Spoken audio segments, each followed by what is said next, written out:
It's a pleasure for me to participate in this series, and I'm glad that the Alumni Association and the Church in the 21st Century Center are combining on this kind of program.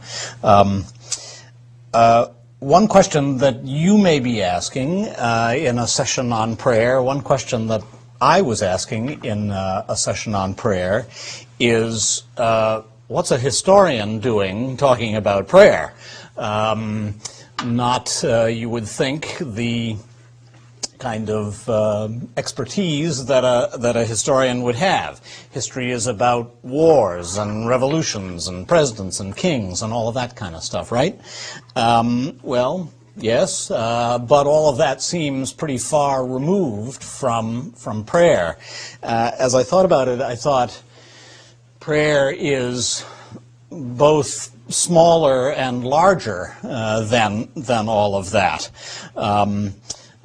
It's smaller in the sense that it's about individual, personal efforts, very personal, sometimes internal, just entirely in our own heads efforts for us to connect with God, with the divine.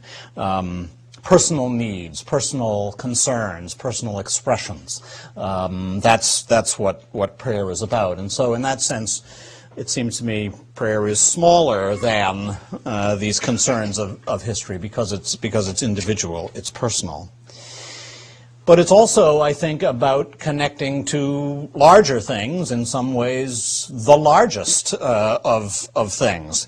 It's about individuals connecting with one another through common practices, common rituals, and so on. And, of course, it's also about connecting with the most ultimate of all realities, God, the divine, a reality we can't really know, no matter how hard we try. My friend and colleague in the theology department here, Michael Himes, some of you have probably heard him say, he says it all the time, when we're talking about God, the key is to find the least wrong thing to say. We can't know what God is. We can't know what God is like.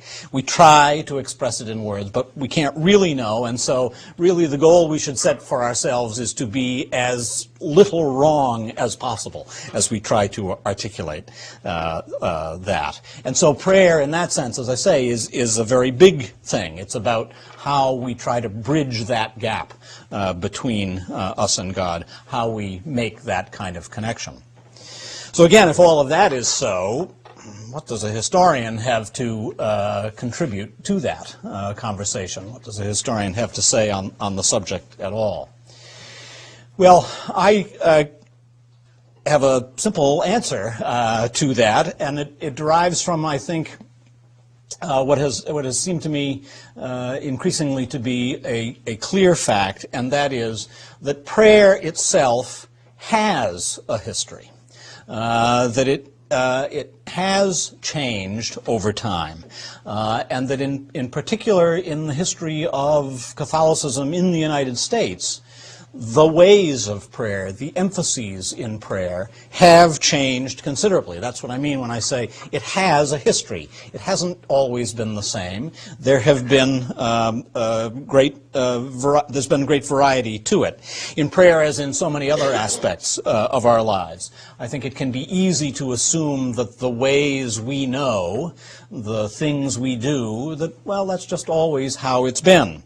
The prayers we're familiar with, the spiritual emphases we have and experience, they've always been there, in a sense, just kind of waiting for us to come along and participate in them. Well, for better or worse, it seems to me that is not, in fact, the case.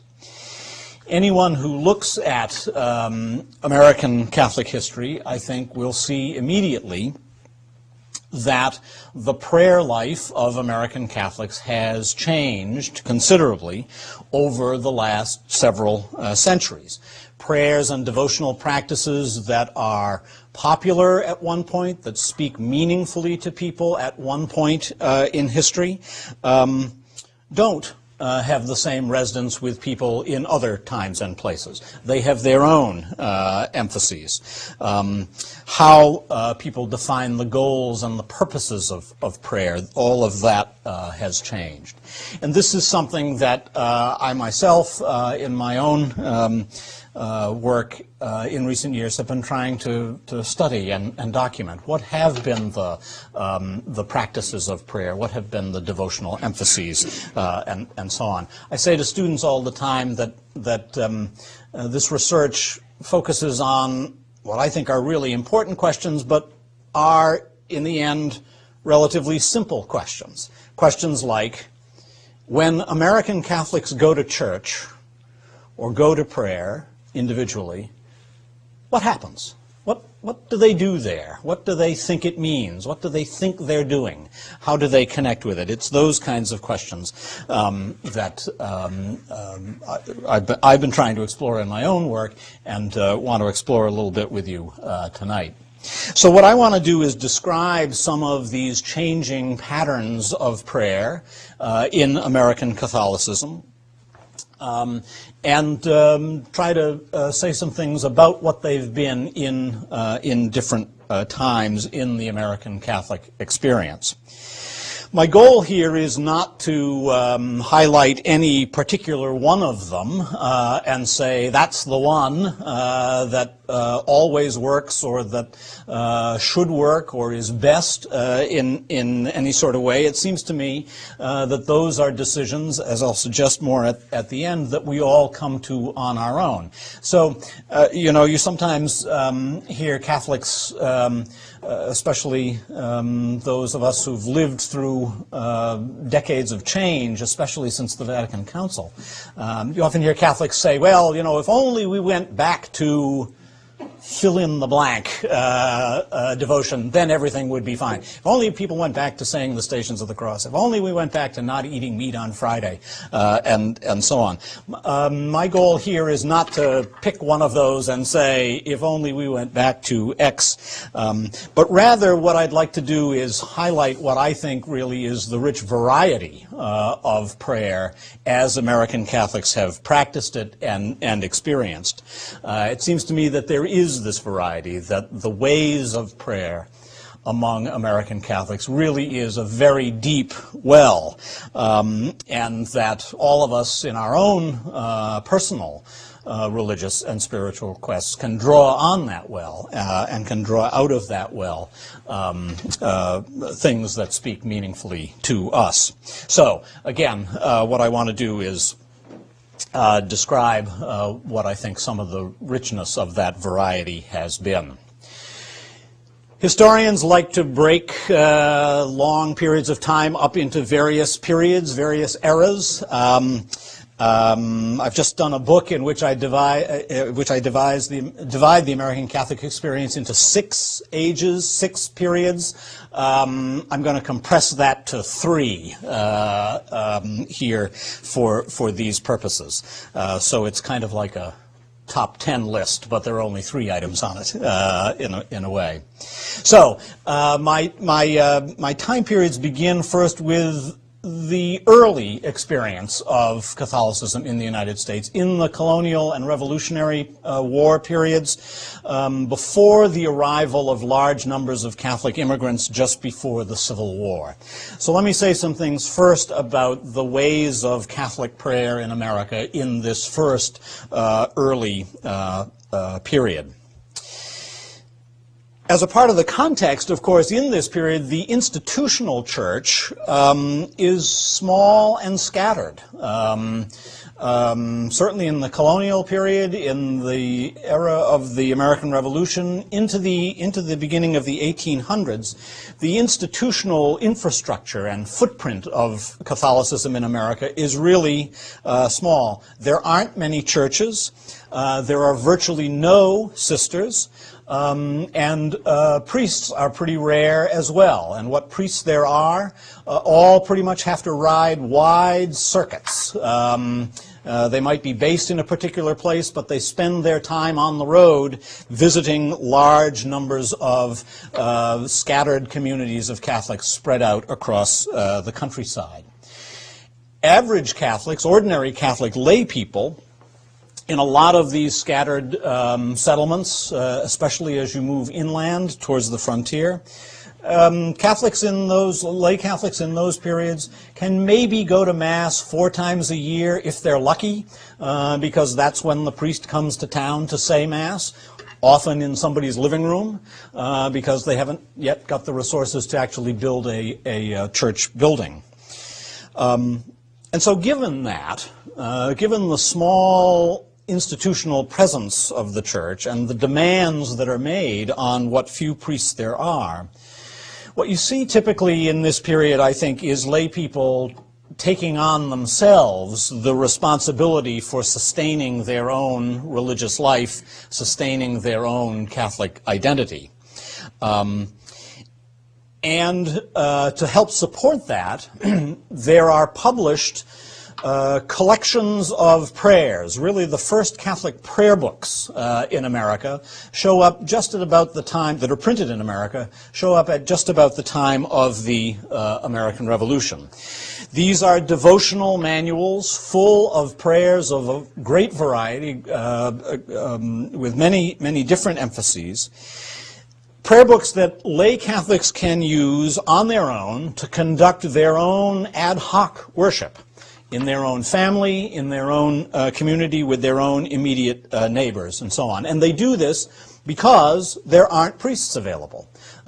If you asked any of these people, they would want to go to Mass regularly, but they simply couldn't, because there wouldn't be a priest available to do that. And so these devotional manuals, these prayer books, are published and distributed so that people can draw on them and use them for this purpose. The Burns Library on the BC campus has a great collection of these from the early period. You can read and see the kinds of prayers that people were encouraged to say and were saying. Among the most popular was a book compiled by an English Catholic bishop named Challoner, a book called The Garden of the Soul. This is still available in print. Has anybody ever seen The Garden of the Soul? It's, as I say, they are still in print. You can go to religious bookstores and still see them. The staying power of them is really kind of remarkable. That was one of the most popular in this period. There were many translations and editions of Thomas à Kempis, The Imitation of Christ. I suspect some of you are familiar with that. These prayer books had a variety of prayers and devotions for a variety of occasions. Litanies, little offices that could be said, built largely on the Psalms, prayer cycles involving the Psalms, and so on. And again, people could use these individually. You could pray privately with them. They're often divided so that there are prayers for the morning, prayers for the middle of the day, prayers for the evening, and so on. The Angelus is often woven into these. So again, people could use these as personal devotional aids in their own, by themselves, but they could and did also use these collectively when a community gathered in the absence of the actual Mass. And I found evidence and have written about one community up in coastal Maine, which left evidence of the use of these kinds of prayer books in this way. The family was named Hanley. They were Irish immigrants to America right around the time of the American Revolution, and there was a small cluster of Catholic families near them, just outside the town of Damariscotta. If you know Maine, if you've been to Maine in the summer, this is where the Hanley family lived and used these prayer books. When it was possible, a priest would make his way up from Boston to this community and others along the way to say Mass. But in the interim, the Hanleys would gather their neighbors in their house every Sunday, when they may have wanted to go to Mass but couldn't.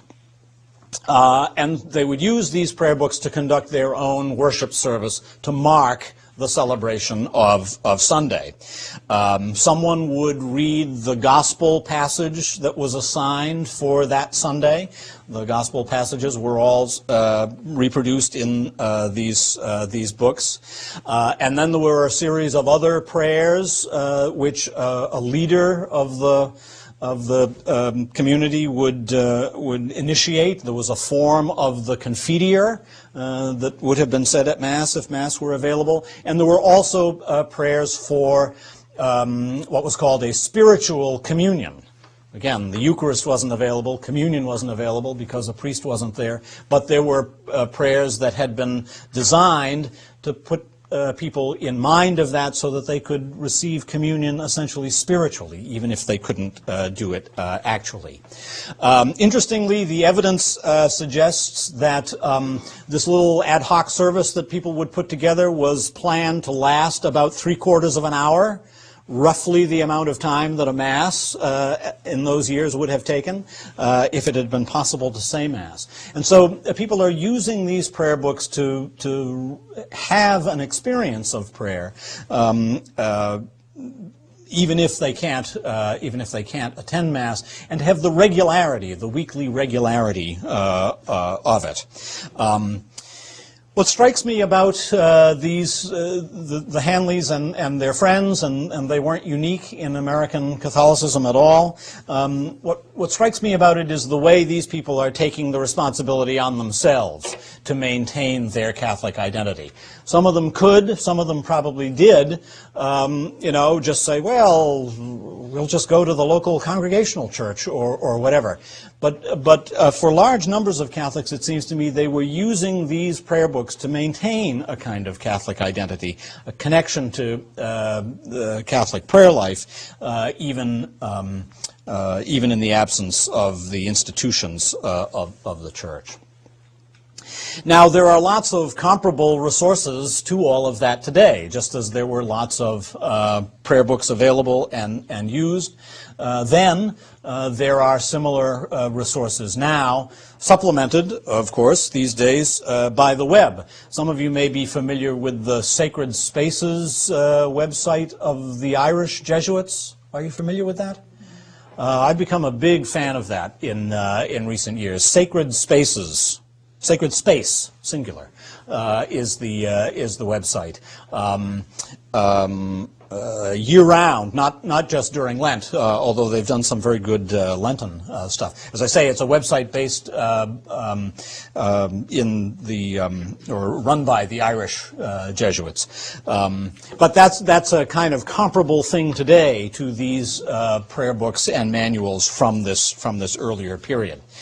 And I think recovering that tradition of, again, this self-directed prayer from lay people is something that in our own time we may have cause to go back to. It may be a back to the future kind of thing as the institutional infrastructure of the Church today shrinks, closing parishes, declining numbers of priests, and so on. That home-based, family-based, community-based approach to prayer, I think, may offer some lessons, really, that we can learn and apply in the 21st century. Well, that's my first historical period up to the time just before the Civil War. My second is, broadly speaking, the Immigrant Church. Great waves of immigrants starting just before the Civil War and lasting until the era of World War I. Large numbers of whom were Catholics. So the time roughly from the Civil War into the 20th century, roughly a century, is a second period marked by some differences in the American Catholic approach to prayer, I think. This is the era it seems to me, of the great flowering of popular devotional life. It's the era of a great many devotions, many of them public, many of them vivid, many of them dramatic. Processions in churches, processions through the public streets. Many of these have a particular ethnic dimension. Prayers and devotions that are meaningful to one ethnic group but not to another. Each ethnic group having its own particular emphases. Irish praying the Rosary. Italian street festivals in honor of the Blessed Virgin. Hispanic festivals in honor of Our Lady of Guadalupe, and so on. It seems to me those kinds of devotions and prayers flourish in this period of the Immigrant Church. Some general characteristics of that, it seems to me, include these. First, this is the age, really, of Marian devotion. Of devotion to Mary, of prayers to Mary. The Blessed Virgin Mary has obviously been important to Catholics from the very beginning, from ancient times. But if you look at the prayer manuals of that early church period, Mary is curiously absent. She's not entirely absent, but she's kind of de-emphasized. She just isn't there in the prayers as much as she will be later. Where she's there in the early period, she's there mostly as a pointer to Jesus, rather than a figure in her own right. But it's in the period of the Immigrant Church that American Catholic devotion to Mary really takes off. As I say, it had been minimal before then. But in the Immigrant Church of the late 19th and early 20th century, Mary is everywhere. Particularly perhaps in the Rosary. Just the multiplication of the numbers of different kinds of rosary that are available. Metal, beads, string, just the varieties of rosaries that people were making and using is itself a rich variety. But rosary, the practice of the rosary, really penetrates all across American Catholicism. Saying the rosary during Mass, for example, is entirely common in that period.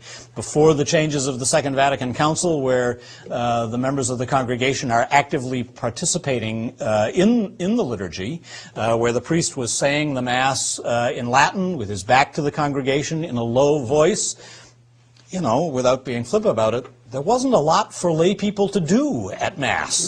They were there every week, but there wasn't a lot for them to do. And so what a great many of them did was say the Rosary while Mass was being said. That's a measure, I think, of the reach of the Rosary into American Catholic prayer life. Simply carrying the Rosary on you. Having it always in your pocket, whether you were saying it or not. That's a practice of this period. Of course, there are sodalities and various lay groups built around devotion to the Rosary for both men and women. And it was even possible to marshal the Rosary on behalf of political and even geopolitical purposes.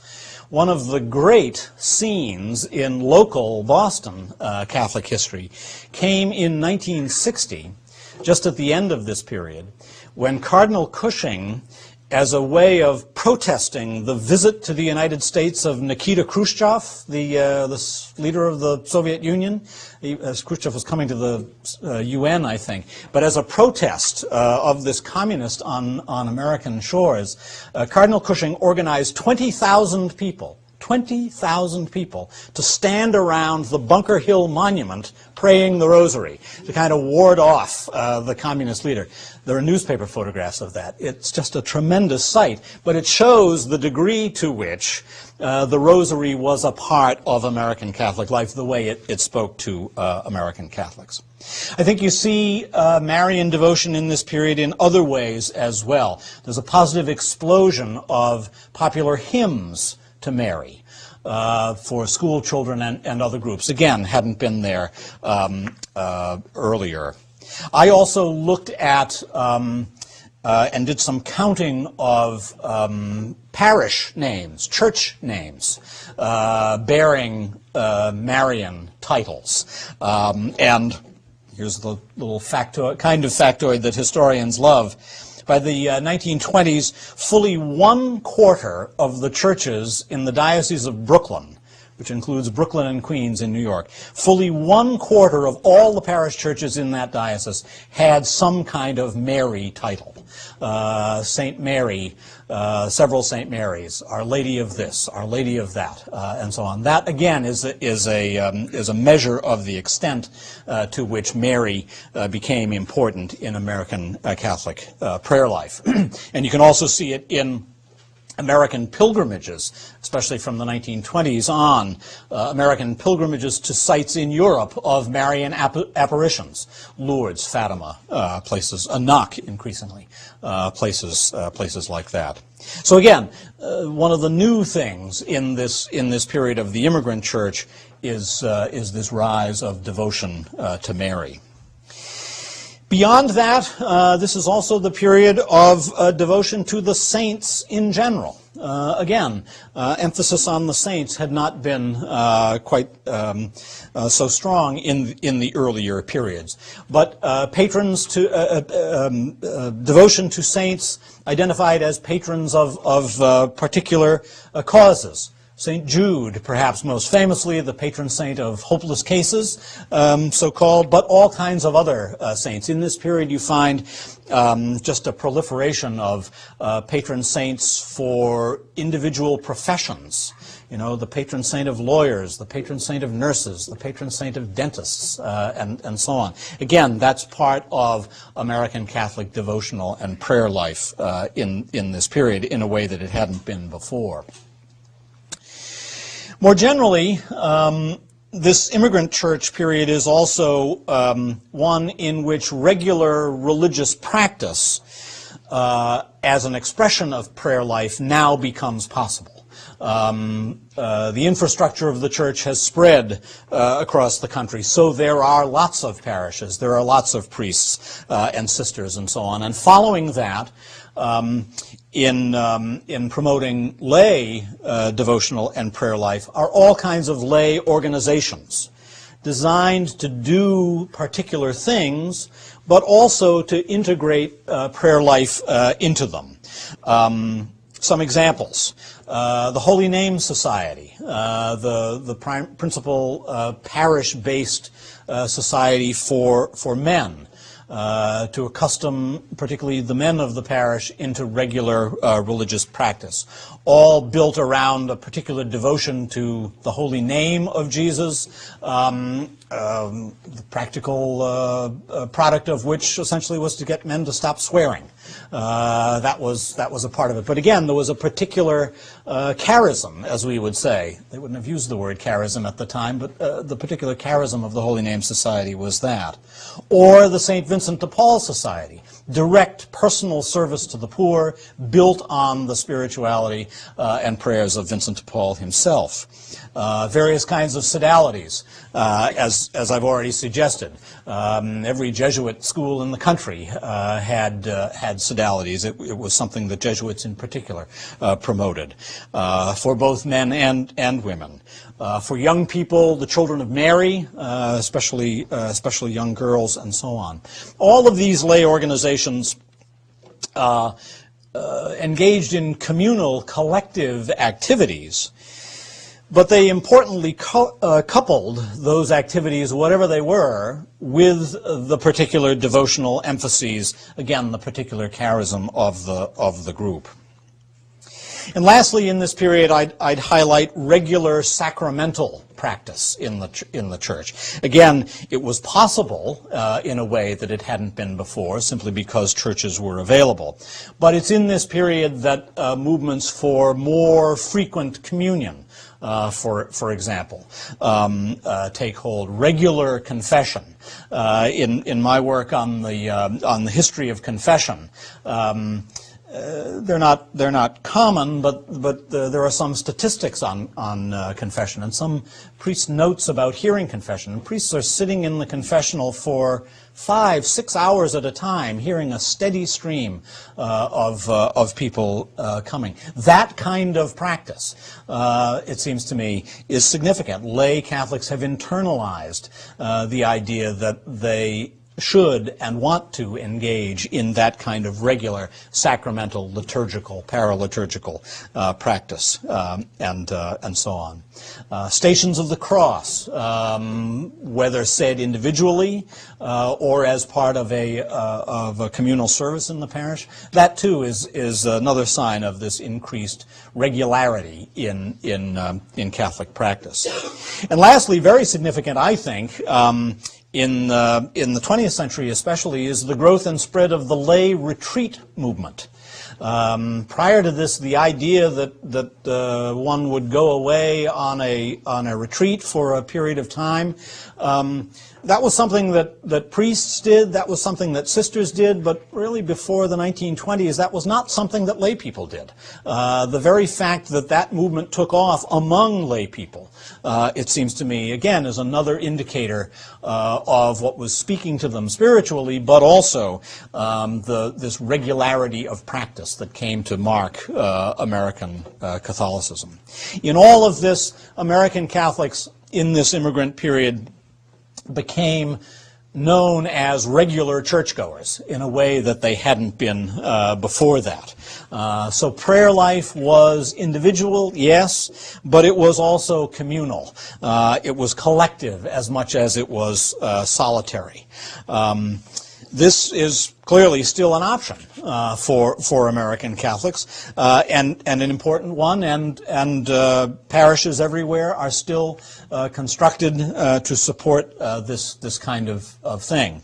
Certainly the piece in the paper this morning about the program here in Boston to promote confession during Lent is a way that earlier practice might be applied in the present. Well, my last period is the period roughly from the Second Vatican Council to the present, roughly the last half century, and this is the point at which the past meets the present, and the line between past and present really starts to blur. You know, frankly, this is the point at which historians should stop talking, because what we know is the past. Sometimes we're more comfortable in the past than we are in the present. But let me suggest a few things about the spirituality and prayer life of this current period that we're in. In many ways, it seems to me what we're seeing is a return to the personalized, individual approaches to prayer that characterized the first period. I think the Vatican II emphasis on the Church as the people of God brought back to lay people, in particular, the idea that they had a responsibility to nurture their own spiritual and prayer lives. That yes, they were going to participate in the Church. Yes, the Church was going to continue to do things for them, but that they had a responsibility themselves to complement that. The ways of doing this since the Vatican Council have been, of course, many and varied. And let me mention only a handful that I think are significant. One is in the Charismatic Movement, which emerged very shortly after the Council in the 1960s. Excuse me. This was the kind of thing, of course, that Catholics traditionally did not do. This is one of those things that Protestants did that Catholics did not do. Intense prayer, manifesting itself in a variety of so-called gifts of the Spirit, especially perhaps speaking in tongues. This is the kind of thing that was and is not for everybody. And my own sense, and I think there's survey evidence that supports this. My own sense is that the intensity of this movement peaked around sometime in the 1980s, that it's not as strong now as it was in many places before that. But even so, its persistence, I think, can't be denied. There are many people who still find a variety of meanings in this, and it seems to me that this is something that is going to be persistent. And again, though it has a communal dimension, it is obviously built on the intense personal expressions. Another example would be the Curcio movement, kind of development in one sense of the lay retreat movement of the earlier period, but especially beginning in the 1980s. The spread of the Curcio movement around American Catholicism has been impressive. An intense weekend experience, as I say, a kind of supercharged version in a way of the old weekend retreat, and then followed by ongoing regular group meetings with people who have done the Curcio. So it's not just the one-time powerful experience of the Curcio weekend itself, but that there's a mechanism for individuals to sustain this once that experience is over. Some even more recent developments in all this, again pointing to the individuals taking more control of their prayer lives. It hasn't been studied a great deal, but I think there's tremendous significance in the rising number of individuals, lay people, who participate in some form of spiritual direction. Individual, one-on-one, regular work with another individual, a spiritual director. Increasing numbers of lay Catholics do this. Committing themselves to regular guided programs, again with the help of a spiritual director. And what we've seen, especially in the last 20 years or so, is the growth of a kind of infrastructure to support this.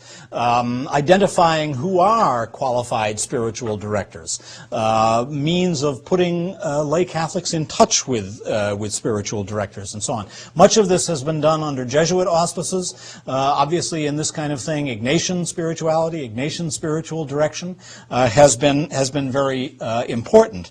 And a development of just the last 5 years or so has been the growth of what's called the Jesuit Collaborative. It's a collaborative operation of the 3 East Coast Jesuit provinces, New England, New York, and Maryland, to provide spiritual direction, to provide training for spiritual directors, and to make it possible for increasing numbers of, again, lay Catholics to participate in this. Here again, spiritual direction is something that priests and nuns used to do, but that is now spreading among lay people as well. And the last example I'd give of this kind of return to individual